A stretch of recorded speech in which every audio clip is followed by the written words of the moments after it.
Hey guys, we are here to talk about the updates that we have been doing on the Hayes Square, the difference between what we showed last time versus now. We are a few steps closer actually to the finish line here. So these changes or updates have been applied based on the feedback that we received from our beta testers. So I just wanted to talk about a little bit of them. So the first change is basically, we talked about having the bowl designation. So now on the housing that it marks where your heater is, and each bowl is marked with a specific number over here, so we can know which chamber is your concentrate, your dryer, however you set up your tray, you will be able to see what you're waving. So I'm going to open up the unit. You are also going to see a new type of ceramic chamber with a little bit a different, same material but different size coil that we applied. This new ceramic retains heat way better than what we used in the past. That allows us to do better heat control. And also on the lid, you are going to see the difference is now we have this one edge. So it allows us to basically open the lid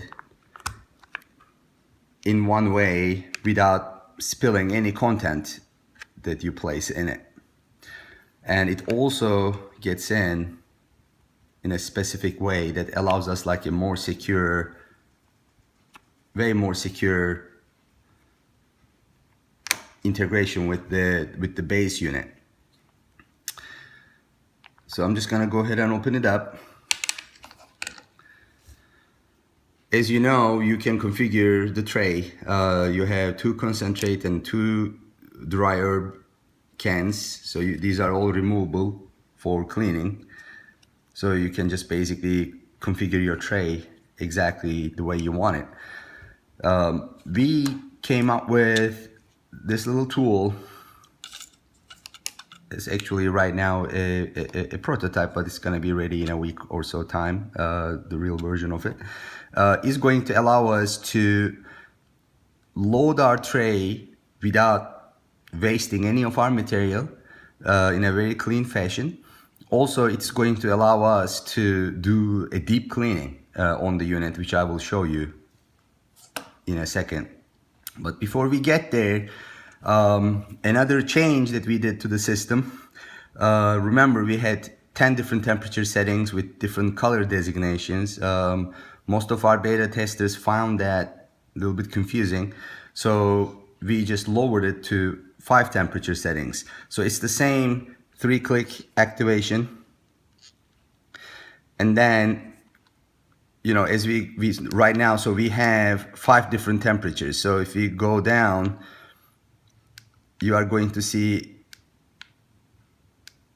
more distinct temperatures, from blue color being the lowest setting, to second, to third, to fourth, and the final red one is the hottest, 5th temperature setting. So that was another software change that we did to allow us to better communicate the heat settings. Now going back to loading, so if you put this tool on top of our tray, and we can use basically our easy load tool that allows us to not spill anything. So from the top view, you can see that we can easily fill the chambers with this tool. As soon as you remove it, you're good to go. Now, the other advantage of this tool is some of our beta testers basically communicated us a concern that, okay, it's very easy to clean the Hayes Square with the alcohol swabs, right? So, but what if we need a deeper cleaning on the surface, on the chamber surface over here, How are we going to do that? What if these little holes get blocked and we want to do a deep cleaning? It's not required frequently, but when it's needed, how do we do that? So actually this whole assembly is removable, and then we provide also the same loading tool to help us to put the entire mechanism together after we apply a deep cleaning, and I show you how. So basically this silicone is removable with all the parts and pieces. Now some of you guys may ask, why do we need so many parts and pieces on the tray assembly? This allows us to do a better airflow throughout, and then it eliminates the hot spots. It creates a way better airflow. And trust me when I say it, we try to make it as simple few parts as possible, but this is the only and the best way to get the air through the chamber evenly. So right now, literally, we are looking at everything that makes the Hayes square in terms of what needs to be cleaned. You have like a bare metal, and then you have your metal screens that just needs to be cleaned. And other than that, the only thing that you get to clean is the little mouthpiece area. So that's how simple it is.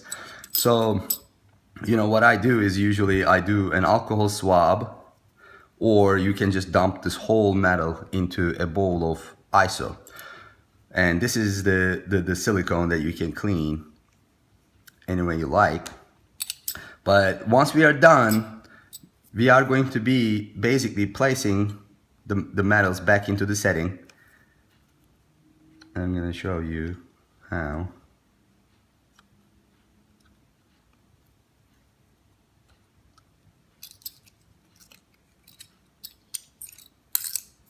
It's pretty straightforward, but just to show you. Once everything is on the tray, I put this whole thing on the tool, and then I put my top lid on, and I kind of press it down and lift it up, and there it is. So I can just basically push the size a little bit but that is done. It's ready to go. So it's very simple, and then basically the tray lid goes on top, and then we are ready to rock and roll. So the mouthpiece still comes from the side, goes on top. We talked about this in the past. And 3-click activation, 10 seconds initial heat up time. And then once it is at temp, it's going to be giving me the green light and also a buzz. It's going to tell me that it is ready to go.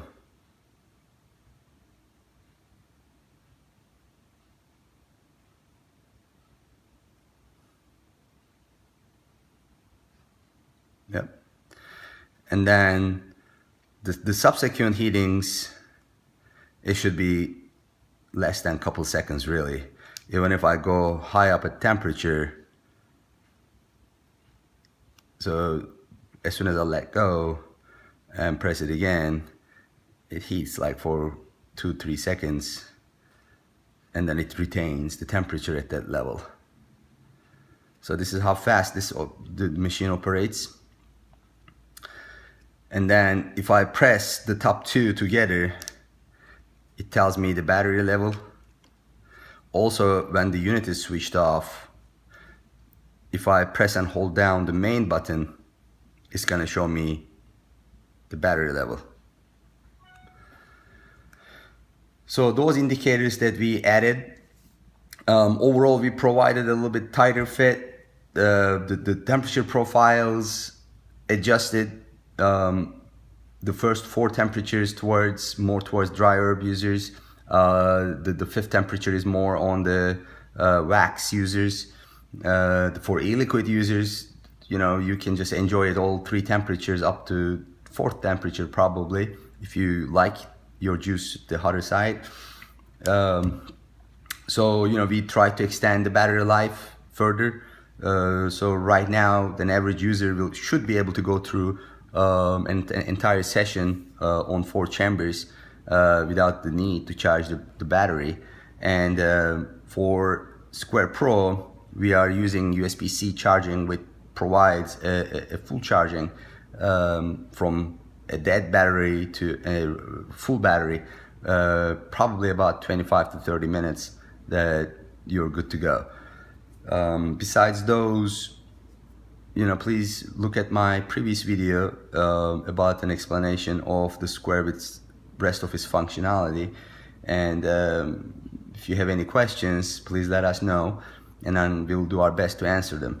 The other, so right now where we are at with this is basically we are waiting on, you know, a couple more accessory tools, and also, you know, just doing a little bit further testing on the software side to make sure there is no more room for improvement from our perspective. But the majority of what our beta testers communicated to us have been applied, and it's almost ready for production. And we will do probably one last video once we receive our production sample to explain everything with a manual, and then we are going to get started with launching the product. Thank you for watching.